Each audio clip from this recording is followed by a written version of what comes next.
I think it compares very favorably to a movie like Space Jam, which was just an opportunity to make a soundtrack. This is a narrative. And it was a banging soundtrack. It was.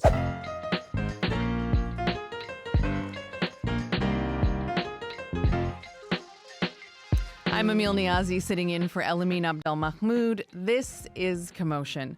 Well, if you're like me, you have been waiting for what feels like forever to finally watch Coyote versus Acme. I love Looney Tunes. I love watching it with my kids. And when I first heard about this movie, I was like, what a dream come true.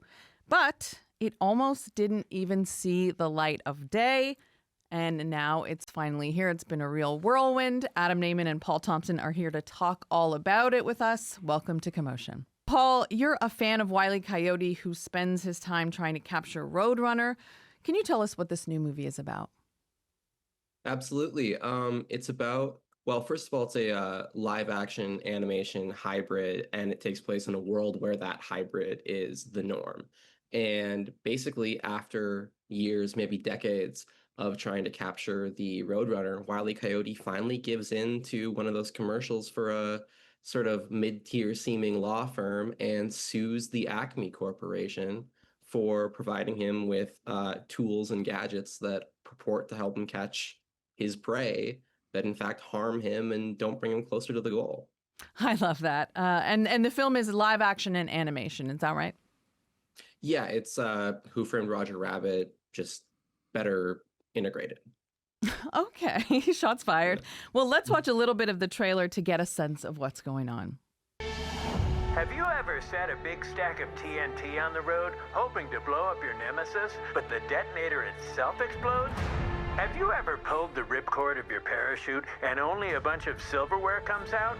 It's not your fault. Acme is evil.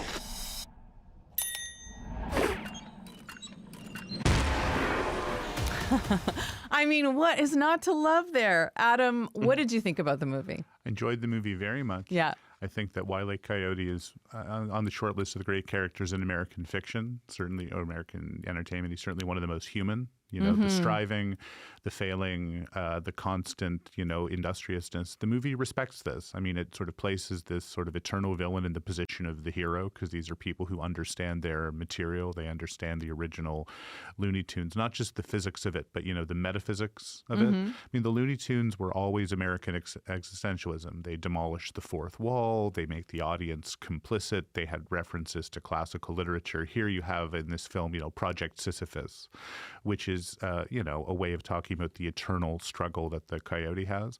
So I'm delighted to see that the people who made this movie made it with such love and knowledge of their source material, which has not always been the case in how this intellectual property gets renovated by Warner Brothers. Paul mentioned Who Framed Roger Rabbit. I'm thinking also of Space Jam, some of the great live action animation movies. How does this one compare to those? Well, I think certainly shots fired at Who Framed Roger Rabbit there, which is an amazingly integrated movie for 1988.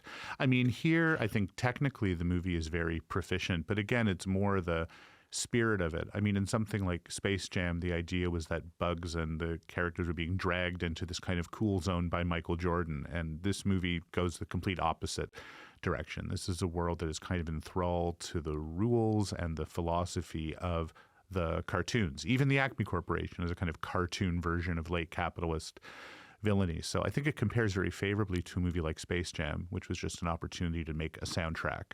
This is a narrative. And it was a banging soundtrack. It was. Monstars forever.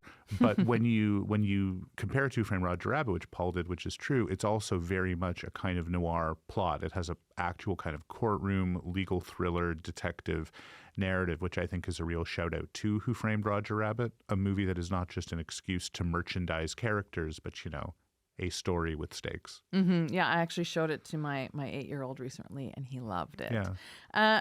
Paul, this movie was completed years ago, but in 2023, Warner Brothers Discovery shelved it to claim a $30 million tax write-off.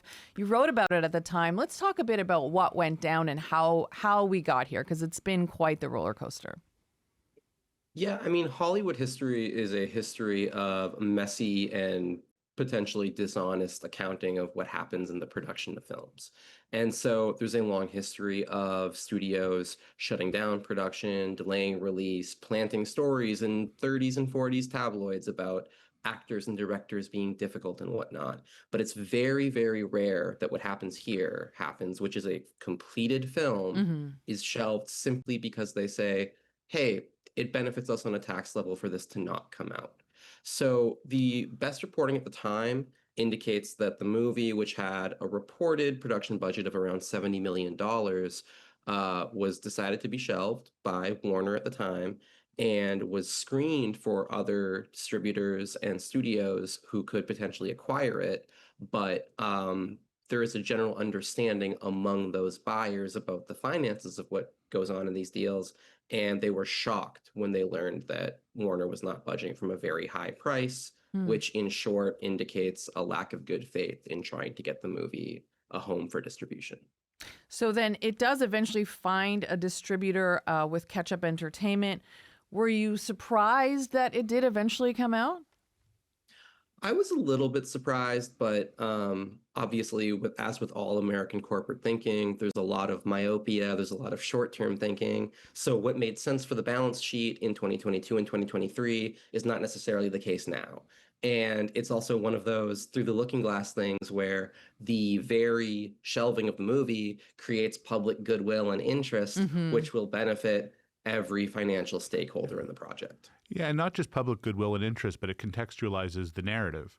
I mean, the Warner Brothers cartoons were always self-reflexive. They always bit the hand that feeds a little bit. But I mean, now you have this movie about this kind of evil, repressive corporation, literally mistreating their own intellectual property behind closed doors, disappearing things down holes. Yeah. The tagline for this is the movie Acme doesn't want you to see. And you don't have to read between the lines to have Acme be Warner's discovery in this case. And the Looney Tunes are in good company because David Zaslav just 2 years ago picked a fight with Clint Eastwood at 93, barely letting Juror Number 2 get a release either. Yeah. So I think what Paul said about the public goodwill is there on behalf of this movie. And unfortunately, or paradoxically, it's goodwill on behalf of the Warner Brothers characters, but, set against the studio and its mismanagement of those things, which is a really interesting tension to observe.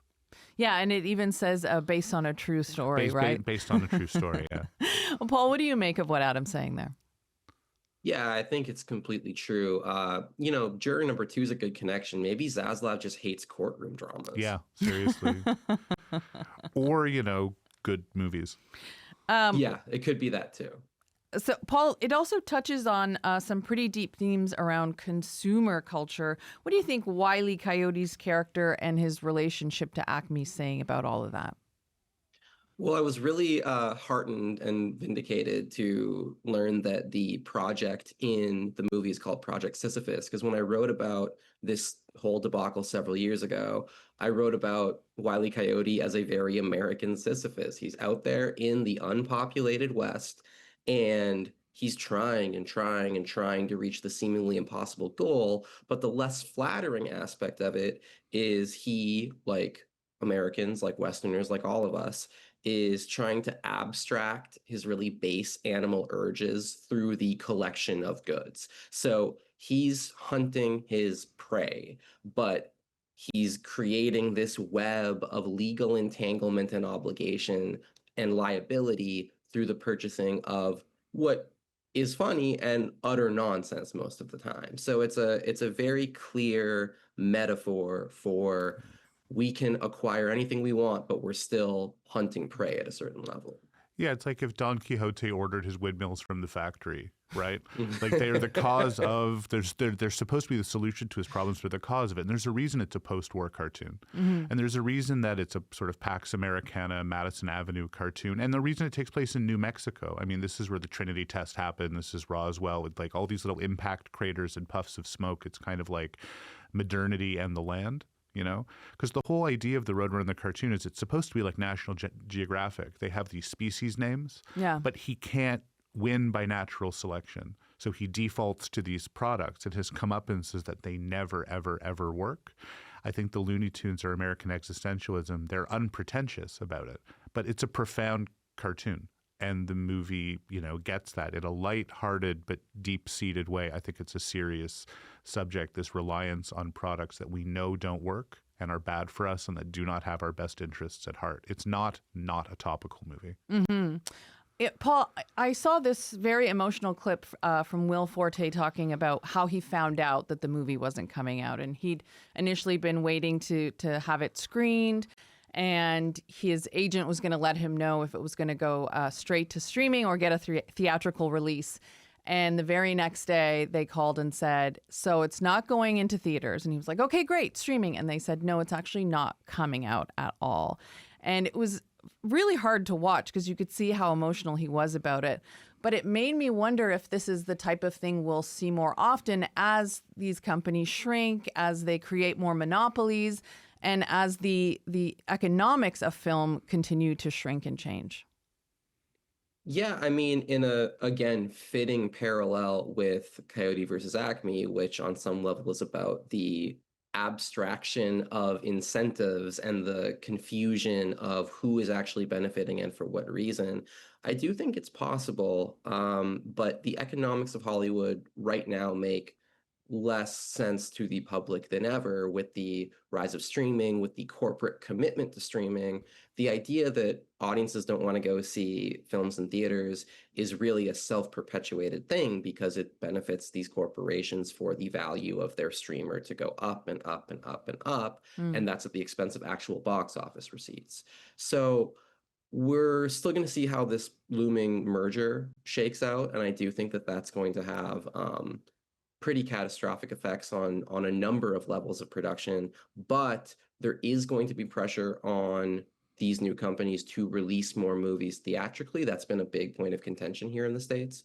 And so I would expect fewer situations like Coyote versus Acme in the short term, but long term, yes, absolutely. Especially as production ramps back up, we could see more stuff finished and never released, which is historically not been the case. Adam. Well, no, I think that there's still no way to make more money off a movie than release a commercially successful film in theaters that's marketed and sold well and that people pay exorbitant ticket prices for. I mean, in that sense, the fundamental truths still apply. There's just a lot of complication that kind of gets piled on top of that. What's interesting is this movie is being framed in some quarters as people have a duty of obligation to see it, as if you're getting your shots in at Hollywood by buying tickets for the Hollywood new release. And if it does well, I think it'll be a nice story. If it doesn't do well, I'd hate for the wrong lessons to be learned from it. And as a fan of the characters and the property, I just don't want the lesson to be that they're not viable, because that seems to also be a self-perpetuating prophecy. Other than Space Jam, all the Looney Tunes live-action movies have kind of failed. And as goofy as it sounds to say, it's not Bugs Bunny's fault. Yes. It's not the cartoons are built to last. And I think the fact that they still have that kind of satirical weight in this movie, the way that not just the Coyote and the Road Runner, but the other characters get plugged into this Hollywood landscape that Paul described so aptly, it's amazing how well they suit it. And their commentary suits it, I think, very tightly. Well, I really appreciate you both chatting with us about this. Thanks so much for being here. Thanks for having me. Thank you. Adam Nayman is a film and TV critic whose work shows up in The Ringer and The Toronto Star. He was here with me in Toronto, and he's got a podcast about movies coming out next year, so keep an eye out for that. And Paul Thompson is the editor-in-chief of POW Magazine, and he was in L.A. And that is it for Commotion today. I'm Amil Niazi, sitting in for Elamin Abdelmahmoud. Thanks for listening.